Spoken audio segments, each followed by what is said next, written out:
사랑하는 성도 여러분, 우리는 예수님의 택하심을 받고 예수님의 자녀로 살아가는 그리스도인인 줄 믿습니다. 아멘이십니까? 우리는 이 그리스도인답게 하나님을 바라보고 또 예수님을 의지하며 예수님께서 걸어가신 그 길로 나아가는 자들입니다. 우리에게 여러 시험과 고통이 찾아올 때 우리는 쓰러지고 넘어질 수밖에 없는 존재입니다. 하지만 우리가 다시 일어날 수 있는 이유가 무엇일까요? 그 이유는 우리 어머니 기도에 오시면 함께 살펴보실 수 있을 것 같습니다. 오늘 말씀을 통해서는 그거 말고 다른 것들을 좀 살펴보고자 합니다. 예수님을 온전히 믿고 따르는 자의 삶이 무엇인지, 우리가 예수님을 바라보고 나아간다는 것이 무엇인지 함께 살펴보고 예수님만을 온전히 믿고 따라가는 우리 모두가 되기를 간절히 소망합니다. 오늘 본문은 예수님께서 이 땅에 오셔서 사역하셨던 많은 부분 중 한 부분에 해당합니다. 오늘 말씀을 통해서는 예수님이 한 사람을 만나셨을 때, 한 사람이 예수님을 만났을 때 어떤 변화가 일어나는지, 그 삶의 방향이 어떻게 바뀌는지를 함께 살펴보고 또 그 말씀대로 살아가기를 소망합니다. 예수님께서 예루살렘으로 올라가시던 중 사마리아와 갈릴리 경계 지역에 이르셨습니다. 그곳에는 10명의 사람이 무리를 지어서 살아가고 있었습니다. 그들은 바로 나병 환자들이었습니다. 그들은 무리를 지어서 평범한 사람들과는 멀리 떨어져서 지낼 수밖에 없었습니다. 그래서 예수님께서 이 지역에 이르셨을 때에 직접 찾아뵙지는 못하고 멀리서 예수님을 향해 부르짖을 뿐이었습니다. 12절 말씀에 이렇게 말씀합니다. 한 마을에 들어가시니 나병 환자 10명이 예수를 만나 멀리 서서, 그들과 예수님 사이에 간격이 있는 이유가 무엇입니까? 그 당시 레위기 법 때문에 그들이 예수님께 나아갈 수 없었습니다. 나병 환자는 당시 부정하게 여겨졌습니다. 그래서 일반 사람들과 함께 어울려서 지낼 수 없었고 일반 사람들에게 접근할 수 없었습니다. 이 부정한 나병 환자가 일반 사람들과 접촉이라도 한다면 그 일반 사람은 부정하게 여겨졌기에, 또 감염을 유발할 수 있었기에 이 감염이 된 사람들, 나병 환자들은 부정하게 여겨졌고 사람들과 떨어져서 지낼 뿐이었습니다. 그래서 일반 사람들과 떨어져서 지냈기에 예수님이 오셨을 때에 가까이 가지 못하고 멀리서 예수님을 향해 소리칠 뿐이었습니다. 13절 말씀에는 이렇게 말씀합니다. 소리를 높여 이르되 예수 선생님이여 우리를 불쌍히 여기소서 하거늘. 그 멀리서 들려오는 이 10명의 나병 환자의 소리에는 간절함이 있었을 것입니다. 일상적인 생활, 평범한 모든 생활이 무너지고 다른 사람들로부터 고립되어서 고통과 외로움과 쓸쓸함 가운데 살아가는 그들은 한 줄기 희망과 같은 그 예수님을 향해서 간절히 부르짖었을 것입니다. 그들이 지금 예수님을 향해 간절히 소리치고 있는 이유가 무엇입니까? 자신들을 불쌍히 여겨달라라는 것입니다. 지금 그들이 앓고 있는 이 병으로부터 깨끗함을 달라라는 것입니다. 자유함을 달라, 자신들도 평범한 일상을 회복하게 해달라라는 그런 부르짖음이었습니다. 그들은 그곳에서 아무런 희망 없이 그저 고통 가운데 하루하루 살아갔을 것입니다. 하지만 예수님에 대한 소문을 들었고 예수님이 그 마을에 도착하셨을 때 그들은 예수님을 향해 부르짖은 것입니다.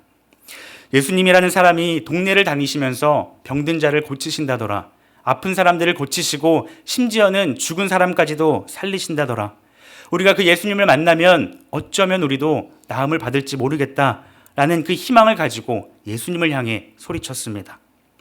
그래서 멀리서 지나가시는 그 예수님에게 다가가지는 못하고 멀리서 간절함을 담은 채 부르짖고 있는 것이죠. 그런데 이상하게도 예수님께서는 다른 곳에서 그러하셨던 것처럼 그들을 직접적으로 치유하시거나 그들에게 놀라운 방법을 말씀해 주지 않으셨습니다.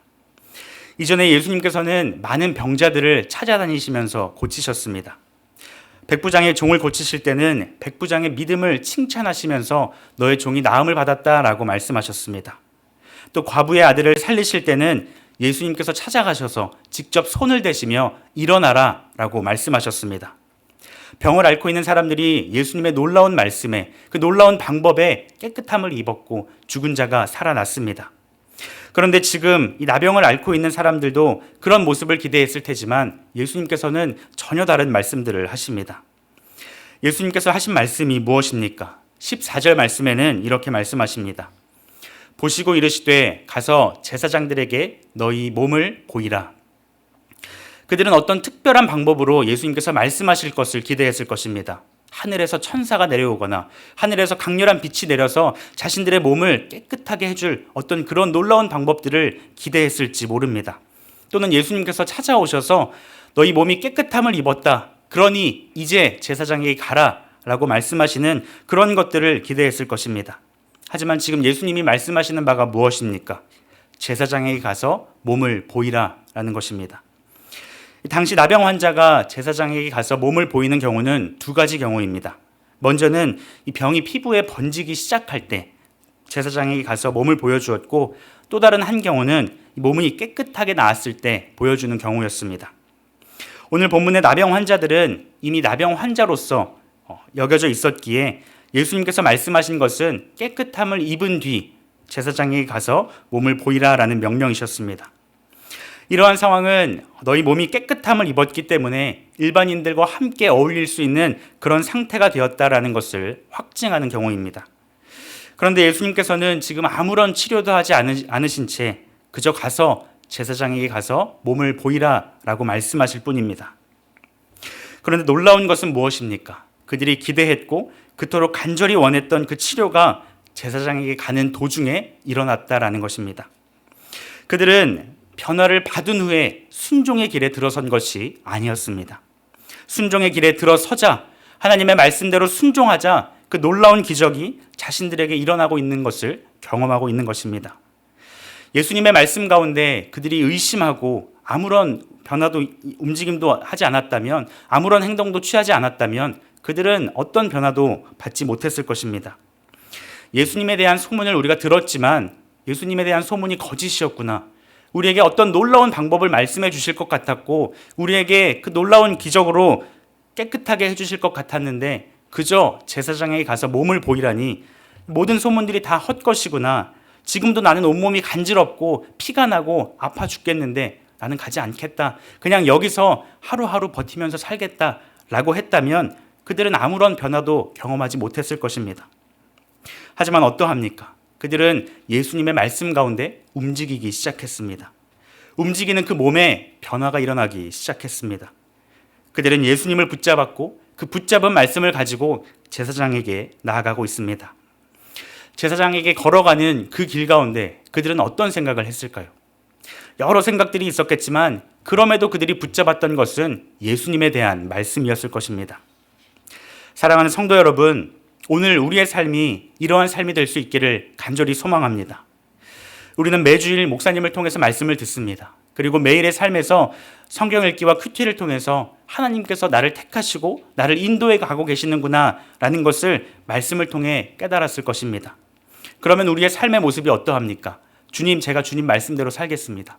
제가 오늘부터 저에게 주신 이 말씀대로, 이 마음대로 제가 하나님 말씀대로 살겠습니다. 순종하겠습니다. 라는 그 마음을 가지고 헌신하기로 다짐할 것입니다. 그런데 많은 경우에 그 순종 앞에 조건이 붙을 때가 많이 있습니다. 주님, 제가 주님의 말씀대로 순종하며 살겠습니다. 다만 저에게 지금 이 문제가 있습니다. 이 문제만 해결해 주신다면 제가 누구보다 하나님 말씀대로 살겠습니다. 주님, 저의 자녀 올해 고3인 거 아시죠? 수능 얼마 안 남으신 거 아시죠? 이 수능 잘 마치면 제가 그때는 저희 자녀와 함께 하나님 나라를 위해서 헌신하며 살겠습니다. 저희 자녀 이제 취업하는 거 아시죠? 잘 해결되면, 저희 남편 승진의 문제 있습니다. 이번 일들 잘 해결되면 제가 그때 주님 말씀대로 순종하며 살겠습니다. 라고 생각할 때가 많이 있습니다. 많은 순종의 경우 앞에 조건이 붙을 때가 얼마나 많이 있습니까? 하지만 오늘 말씀을 통해서 우리가 기억해야 할 사실이 무엇입니까?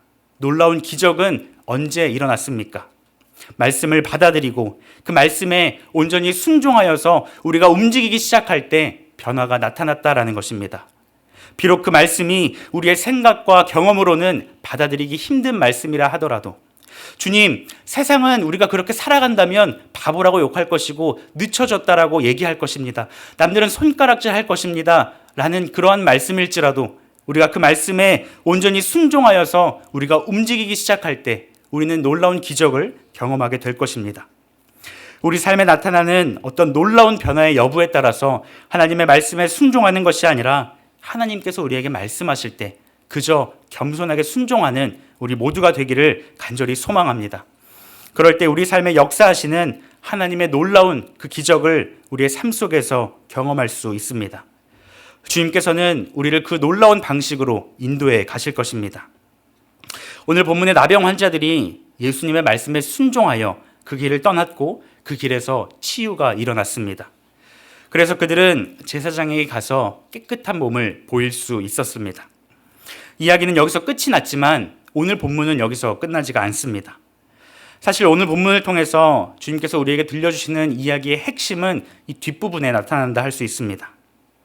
10명의 나병 환자들은 모두 깨끗함을 입었습니다. 하지만 그 가운데 한 사람인 사마리아인에게 예수님의 시선이 고정됩니다. 15절 말씀 같이 한번 읽도록 하겠습니다. 시작. 그 중에 한 사람이 자기가 나은 것을 보고 큰 소리로 하나님께 영광을 돌리며 돌아와. 10명 모두가 나음을 받았지만 한 사람, 사마리아 사람이 자기가 나은 것을 보고 큰 소리로 하나님께 영광을 돌렸다라고 말씀하고 있습니다. 여기서 보았다라는 것은 그저 눈으로 보았다라는 것을 가리키지 않습니다. 나머지 9은 자기가 나은 것을 눈으로 보지 못했을까요? 그러지 않죠. 여기서 보았다라는 것은 어떤 깨달음을 얻었다라는 것입니다. 자기가 나은 것을 보고 자기 몸에 나타난 어떤 변화를 통해서 어떤 큰 깨달음을 얻었다라는 것입니다. 그것이 무엇입니까? 바로 자신 안에 역사하시는 하나님을 경험하였다라는 것입니다. 그리고 그의 행동은 하나님께 영광 돌리는 것으로 연결되었습니다. 하나님께 영광 돌릴 수 있었던 이유는 자신 안에서 역사하고 계시고 일하고 계신 그 살아계신 하나님을 마주했기 때문입니다. 그리고 더 나아가서 우리가 여기서 주목해야 할 사실은 그가 예수님께로 돌아왔다라는 것입니다. 참 깨달음을 내 몸에서 얻은 사람은, 내 몸에서 건강하게 된 그 모습을 본 사람은 능력의 예수님을 인정할 뿐만 아니라 그것이 어디서부터 왔는가를 바르게 깨닫고 그 근원이 되시는 예수님에게로 자신의 시선을 돌리며 발걸음을 돌린다라는 것입니다. 예수님께서는 제사장에게 가서 몸을 보이라 하셨지만 이 한 사람인 사마리아 사람은 예수님께로 다시 돌아왔습니다. 나머지 9은 어떻게 했을까요? 깨끗함을 입고 제사장에게 몸을 보이고 자신이 속했던 그 공동체로 다시 돌아갔을 것입니다. 오랫동안 꿈꿔왔던 그 자리로 돌아갔을 것입니다. 평범했던 일상들, 가족들과 함께하고 그렇게 자신이 꿈꿔왔던 그 기대했던 일상들로 돌아갔을 것입니다. 하지만 사마리아 사람, 그 한 사람은 기적을 경험하고 자신이 꿈꿔왔던 그 모든 것들을 잠시 내려놓고 예수님을 향해 나아갔다라는 것입니다. 그가 예수님께 돌아왔었던 이유, 돌아와야만 했던 그 이유가 무엇일까요? 자신 안에 역사하시고 이 일을 이루신 하나님, 능력의 예수님을 눈으로 보고 경험하였기 때문입니다.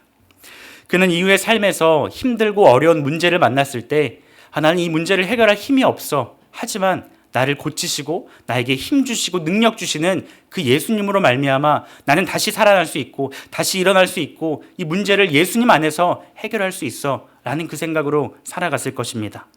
그 삶은 자기 자신을 위한 삶이 아닌 하나님께 영광 돌리는 삶을 살아갔을 것입니다. 사랑하는 성도 여러분, 오늘 우리의 삶도 마찬가지입니다. 우리는 모두 어떤 존재입니까? 에베소서 2장 1절은 우리의 존재에 대하여 이렇게 말씀합니다. 그는 허물과 죄로 죽었던 너희를 살리셨도다. 우리는 단순히 질병 가운데 살아가는 존재가 아닙니다. 단순히 어떤 문제와 고통 속에 살아가는 존재가 아니라 이미 죽었던 죄인이라는 것을 성경은 우리에게 분명하게 말씀하고 있습니다. 하지만 하나님께서는 그런 우리들, 죽었던 우리들을 포기하지 아니하시고 그 죽음의 권세에서 우리를 다시 살리셨습니다. 오직 예수 그리스도의 십자가로, 그 십자가에서 흘리신 보혈로 말미암아 우리를 다시 살리셨고 우리에게 다시 새로운 생명을 허락하여 주셨습니다. 우리가 그 사실을 바르게 바라보고 바르게 깨닫는다면 우리는 우리의 능력대로, 내 뜻대로 나의 삶을 살아가는 것이 아니라 하나님의 영광을 위하여서 오직 예수 그리스도만을 바라보며 예수님을 향해 걸어갈 것입니다. 우리는 우리를 살리신 예수 그리스도를 바라보는 믿음으로 살아가야 하는 줄 믿습니다. 우리가 마주한 삶의 그 상황들만을 바라본다면 우리는 또다시 무너지고 넘어지고 실패할 것입니다. 예수님을 바라보지 못할 것입니다. 하지만 그 상황을 허락하시고 인도하시는 그 예수 그리스도를 우리가 믿음으로 바라본다면 우리는 하나님의 영광을 위하여 살아가는 복된 인생이 될 줄 믿습니다. 나병 환자들이 예수님께 나와 부르짖었던 것처럼 우리가 마주한 그 삶의 여러 문제들, 아픔과 시험들 가운데 우리는 예수님께 나아가서 부르짖고 기도할 수 있어야 합니다. 부르짖는 우리의 음성 가운데, 우리의 기도 가운데 하나님께서는 들으시고 선한 길로 응답하실 것입니다. 하지만 중요한 것은 그 모든 문제가 해결되고 난 이후에 우리는 여전히 예수님 앞에 나아갈 수 있어야 한다는 것입니다. 제사장에게 가서 몸을 보이고 자신들의 삶의 현장으로 돌아간 나머지 9명의 나병 환자들은 그곳에서 나름대로 열심히 살아갔을 것입니다. 하지만 영적인 구원은 그 상황에서 우리의 몸을 돌이키는 것이고 우리의 시선을 예수님께로 두는 것이며 예수님께 나아가는 것입니다. 말씀을 맺고자 합니다. 10명의 나병 환자들은 서서히 죽어가고 있습니다. 아무런 소망이 없었고 기대가 없었고 그들을 찾는 사람 없이 그저 하루하루 고통 가운데 신음하며 죽어가고 있었습니다. 그런 그들에게 예수님이 찾아오셨고 그들을 깨끗하게 고쳐주셨습니다. 오늘 우리의 삶은 어떠합니까? 우리는 10명의 나병 환자와 같이, 아니 어쩌면 그보다 더 심각한 상태에 있는 그런 존재입니다. 그런 연약하고 죄인된 우리들, 이미 죄로 죽었던 우리들에게 예수님께서 찾아오셨고 그런 우리를 위하여서 십자가에 대신 달리셨습니다. 우리가 그 은혜를 바르게 깨닫는다면, 우리가 그 은혜를 우리 마음 가운데 간직하고 살아간다면 우리는 오직 예수 그리스도를 바라보며 살아갈 것입니다. 그리스도께서 걸어가신 그 길을 향해 우리가 나아갈 것입니다. 세상 속에 살아가지만 세상을 쫓아 살아가는 것이 아니라 예수님께서 말씀하신 것처럼 그 말씀대로 거룩을 힘쓰며 살아갈 것입니다. 우리의 삶 가운데 어떠한 시험과 어떠한 유혹이 찾아온다 하더라도 우리를 구원하시고 우리를 다시 살리신 그 예수님을 바라보고 예수님께서 걸어가신 그 길을 온전히 믿음으로 나아가는 우리 모두가 되기를 주님의 이름으로 축복합니다. 아멘. 오늘 우리에게 주시는 믿음의 한 줄 함께 보도록 하겠습니다. 우리 함께 고백하도록 하겠습니다. 오직 주님께만 우리의 시선을 두고 주님만을 따르겠습니다. 한 번 더 고백하겠습니다. 오직 주님께만 우리의 시선을 두고 주님만을 따르겠습니다. 아멘.